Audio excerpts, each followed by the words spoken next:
Thank you so much, Fred. Good and safe day, everyone. Now let's move on to letter B, which is the types of teacher-made tests. But before we proceed, let's take a look into this phrase from Stiggins. While large-scale standardized tests may appear to have great influence at specific times, without question, teachers are the drivers of the assessment systems that determine the effectiveness of the school. In which it is true that really teachers are considered the drivers of the assessment because they are the one who delivers learning into the students. Thus, they are the one also who construct and make assessment that is mainly in accordance and inappropriate to what they have taught in order to see and test the effectiveness of the school. Even though large-scale standardized tests triggers teachers to use it as it let them lessen their stress and effort in constructing, assessment that are originally made by teachers are still the best thing to use in delivering or giving tests to learners as you can really examine the learning of the students which could be reflected from the topic that you have been delivered. Now, let's take a look into what really meant to be a teacher-made test. As being appeared on the screen, these are written or oral assessment that are not commercially produced or standardized. Hence, these are tests either written or oral that is originally constructed and made by teachers. As being reflected from the phrase of Stiggins, standardized tests appear to have great influence, which really true that there are still teachers uses this strategy in giving a test to learners in which they don't need a time and effort in making questions that would appear on the test as these are ready-made questions that they can possibly use. It is the most common of all evaluative instruments. It is true that most teacher nowadays uses this instrument or means to test the learning of the students, which they can see effectiveness and appropriateness on this kind of evaluative instrument. It is also considered to be popular because, first, they can be constructed so they are consistent with classroom goals and objectives, which means it let the teacher do and make the test, given him or her the power and opportunity to compose what is the appropriate question that is being put to the questionnaire in accordance to the goal and objectives that he or she wants to achieve and fulfill to his or her students. Second, they also present questions to all students under nearby identical conditions. Teachers are the one who has the information and idea about the strength and weaknesses of the students. Thus, they are also the one who can do a test which is appropriate to each of the learners, and this evaluative instrument teachers are given the chance to construct what test is possible to all of his or her students. And third is they generate product that can be evaluated easily and stored for later use. This type of evaluative instrument is generally made mainly by teachers, thus it is also easier from their part on how they will be going to check and evaluate whatever the result will be. And it would also serve as their basis in conducting future tests, as it would be easier on their part as they can still use it, which they only do enhancing, modifying, and developing the content of that old set of tests. However, the question is, how does teacher-made tests better compared to others? Makes teacher become a part and involved in making the assessment. Meaning, this type of strategy was teachers have given the privilege, power, and chance to construct questions at their own words with respect to the topic they have discussed inside the class. Teachers allowed to make decisions that keep instruction moving. Since this strategy was originally made and constructed by a teacher, it is possible that they could also control what is appropriate and effective instruction that they can give and state on the test they are administering to the learners.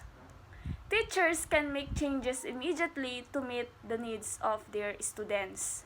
Teachers have the opportunity to adjust in order to fulfill what are the things that their student want them to fulfill because, again, this strategy was originally made by them. Hence, they are the one also have the power and privilege to change directly whatever content that being put on that test. Teachers could construct tests that motivates students to learn, provide choices, and make allowances for individual differences.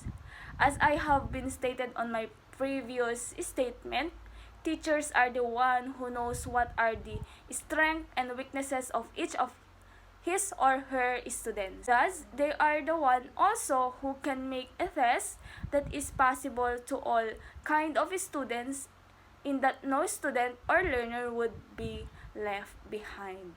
Now, what are the three basic alternatives does the teachers uses in constructing teacher-made tests? First is objective test, in which it comprises of alternative choice, multiple choice, matching type, and completion items. This type of test let the teacher put question that is something to be a form of concept that is being discussed in the previous lesson that he or she administered. The answer for this type of test really has consistency, originality, and only one possible answer to be met and got by the learner. Questions whose answers are either correct or incorrect. Since this type of test must have the answer that is consistent, original, and not more than one, therefore, the answer of the students on each question considered either correct or wrong, either he or she got it or not. They tend to be better at testing low-order thinking skills such as memory and basic comprehension. Since this type of test considered to be remembering or recalling of concept, it is possible that students would do memorization rather than understanding. As memorization considered to be a low order of thinking or learning, as there you can only do memorization what is being stated and covered directly from the topic compared to understanding, there you can do application of concept that you have been learned from the discussion. Second is essay test, which includes supply items that students must respond to. Students are given the chance to express themselves on the question that the teachers ask them to answer, in which they can elaborate, broaden, and clearly state their answer, which could let them share and state clearly and effectively their stand. For this type of test, it let the teacher to be subjective in checking, and possibly he or she could use rubrics as the basis in grading each student as he or she assess on how the student could greatly and nicely state their idea and knowledge in accordance to the question that is being asked. Requires students to see the significance and meaning of they know. Since students have the chance to construct answers on their own, therefore, there you can see and even appreciate whatever learning insight they have been understand and comprehend from the lesson being discussed. It tests students' knowledge and understanding of the subject and their skill on reading and writing. This type of test assess what idea and knowledge that the students really have as a set of learning they have been learned from the span of discussion, as here, students have the opportunity to construct and make their answer at their own style, form, set of words depending on the learning they have been gathered. Lastly is the combination test. From the word combination, it is simply the combined objective and essay test characteristics. Thus, in this type of test, there is an objective part and also an essay part. This type of test also commonly used by teachers nowadays, as I observe and experience from the tests that I am encountering. It tests multiple intelligence of the students. Since it composes both objective and essay tests, it is possible that it really tests different abilities of a student, as it would assess both memorization and understanding skill of the learner. Now, let's take a look into the common example and form of tests that most of the teachers use in administering a test to their students as a form of assessment. First is alternative choice. This is the simplest form of objective test items. Most common format is true or false, meaning the questions are answerable by true or false. It permits teachers to take a broad sampling behavior. It let the teachers to administer a test that is very clear and simple. Scoring is quick and simple. Hence, it would be a great help to teacher on the time consuming. Students only have 50% chance of guessing correctly, thus making this item unreliable and invalid. The students has a lesser opportunity to guess the item which administered in this kind of test choice that would consider the test to be unreliable and invalid. Here is the actual set of alternative choice form of test. As we can see and observe from the example, it is being answerable by true or false. For that, allow me to read the directions. Please circle true next to the number if the statement is true, and circle false if the statement is in any way false. 2 points each is given to the item correct, and you will receive an additional 2 points if you rewrite the false statements, make them true. As we can see the direction, it clearly stated. To discuss to you more about this form of test, here are the tips for constructing true or false question. Avoid absolute words like all, never, and always, as these words could add clue answer to the question are being administered to the students.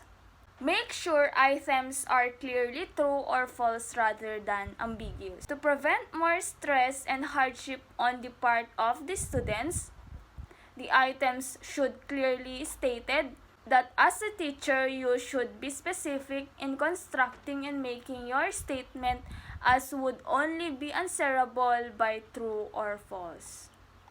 Limit true or false questions to 10.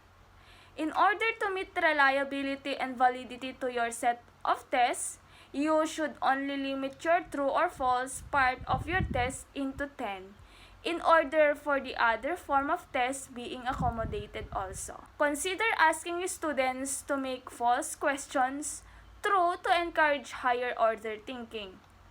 This strategy would let learners think and analyze more with the statement they are encountering into each item. In that, they could exercise and learn higher order of thinking.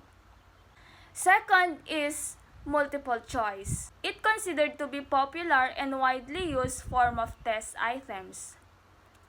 Which is true, as a student, I can observe and experience the usual usage of multiple choice type of tests.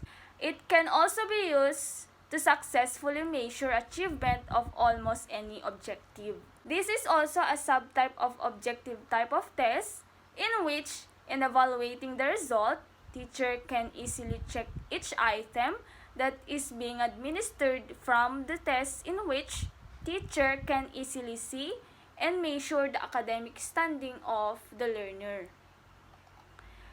Should be constructed so they are straightforward and clear. Each item must originally composed by the teacher in order to have a specific question to be answered by the students.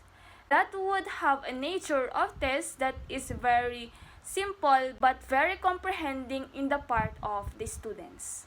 Can be used to test factual recall, levels of understanding, and ability to apply learning.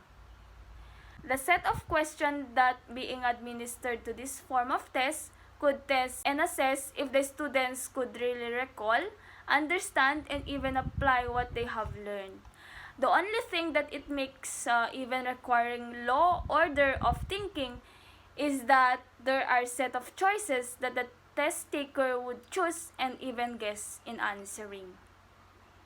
It can be assessed quickly, providing students with prompt feedback. As I mentioned from my previous statement, this form of test has choices to choose in answering. Hence, it is easier from the part of the teacher to assess the students as there are key answers to be used in checking. Here is the actual example of multiple choice form of test. As we can see in every question or item, there are set of choices where the test taker could choose from in answering. For that, allow me to read the directions. Read and study the situation that describes entrepreneurial characteristics. Then answer the question by writing the letter of your choice in the provided answer sheet. There we can see a very clear direction which guides test taker in answering the test. In order for us to have a clear concept about this form of test, here are the tips on how we construct multiple choice items. State main idea in the core or stem of the question. It is necessary to construct a question that has a main point on the central idea of the question, in order for the test taker to have a clear and easily comprehended question to be answered. Use reasonable incorrect choices. Avoid ridiculous choices. In constructing choices, even if it is incorrect, you should also consider and construct a choice that is realistic and reasonable, in order to prevent giving a clue to the test takers. Make options the same length, nothing very long or very short. This is also necessary in constructing an option, in which sometimes this could also let test taker to have idea on what is the correct answer, in which an option that explains and expands well, that is already the right answer. Include multiple correct answers, A and B, all of the above. This would test critical thinking, in which test taker should choose best answer among the choices, in which if you read once the options, it seems they are all correct, but if you try to analyze and understand well what is being stated, really there is the best answer among the others. Now, may I call Charles Joshua P. Managira to continue the discussion. Charles, take it away.